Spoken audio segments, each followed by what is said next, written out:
When it comes to animated movies and TV shows in the superhero genre, everybody usually points to one company, DC, as they have been mostly at the forefront, with few exceptions like Invincible popping up here and there. The only thing that DC has really been a crime of is that recently it's kind of taken a fall with how it's been treating its animation, as can be seen with Green Lantern Beware My Power. One thing I wasn't expecting a whole lot from was this recent DC showcase, Constantine, the House of Mystery. Wasn't really expecting a whole lot. Now, if you don't know what DC Showcase is, it's where they usually take 3 to 4 stories, maybe about anywhere from 15 to 30 minutes a piece, and kind of just put them all in one like hour and 15-minute movie kind of deal and put it together and kind of just get that out for people. Like it's got no relative ties to anything in most cases, and it's just a standalone little fun little tidbit of just superhero funness, kind of just praising the comic book that this character came from while also trying to treat the character right and doing a lot with the character and the story, and makes it feel like a comic book in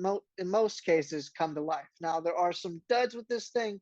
It doesn't always feel like that case, as can be seen when I talked with about the Adam Strange one that actually tied into Green Lantern Beware My Power. It did not do that. That one especially did not do that for me. However, these four in this one were phenomenally great. The Constantine one was probably about the weakest one. However, it was still relatively well done. It ties into the DC animated movie universe that ended with Justice League Dark Apocalypse War, and kind of tied it into this new universe that kind of started off with the JSA World War II movie. And I thought it was fun. Thought it did a good job. It definitely felt like Constantine, felt like the Spectre. Characters felt like the characters. I was thoroughly enjoyed with that one. If you don't know anything about the DC animated movie universe, don't worry about it. Everything ties into itself. Everything is explained, and they show you flashbacks and stuff if flashback when flashbacks are needed.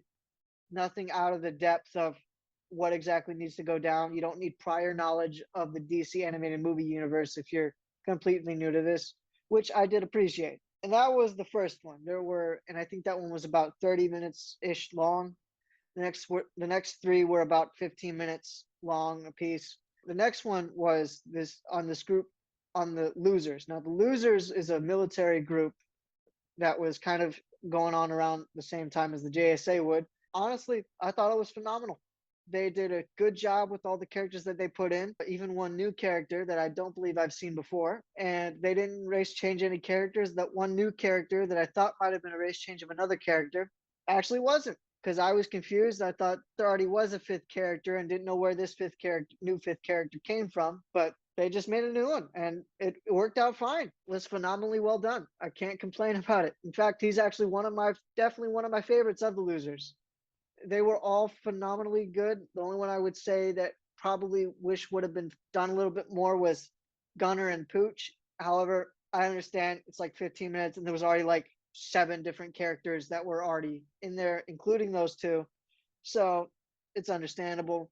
However, they did a good job with how they portrayed their last mission and thought it was very phenomenally well done. The next one was on Kamandi, the last boy on Earth, and I thought it did really well as well. I thought it did really good as well, in all honesty. It was very reminiscent of Batman and the Brave and the Bold kind of deal, which I believe Batman and the Brave and the Bold kind of took off from the comic book of Kamandi as well.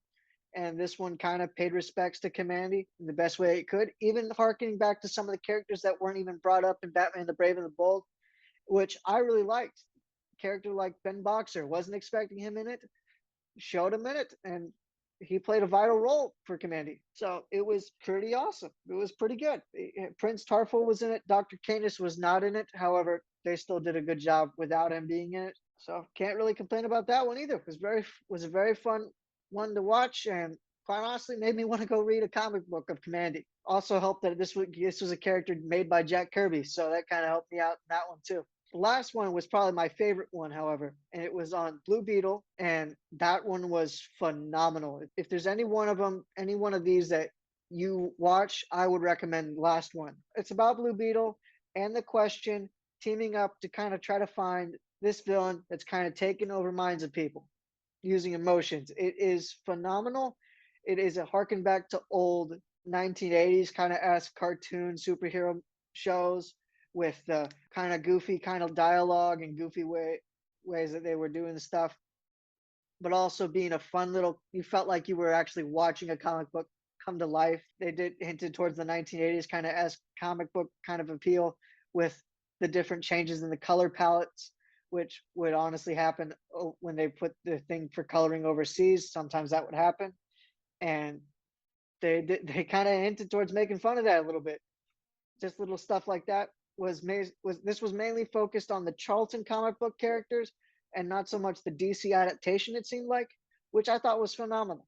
And I honestly hope to see that something of that like that again with either Charlton or Image, or heck, even the Shazam characters before they got taken over by DC. Definitely worth a watch. If I had to rank all this together, I'd say 8.5. Individually, I'd say Constantine was probably a 7.5. The Losers and Kamandi I'd both give an 8.5, and then Blue Beetle, the 9.5, definitely the best one of the bunch. And honestly, I am biased a little bit because I love the question. However, it had comedy, it was impactful in story, and you really felt like there was some kind of stakes in the characters being there, especially when Captain Atom and Nightshade pull up in the end. And you weren't honestly expecting him, but can't complain about that. Definitely one where DC knew what they were doing and knew how to do it right. Got to give them props to DC when they do it right, because I will definitely be calling them out when they do them wrong. Thank you for watching this episode of Galactic Reviews. And if you like seeing this kind of stuff where it's just one of us doing this one-off of stuff we watched, leave a comment down below and like this video. And we will see you next time on Galactic Reviews.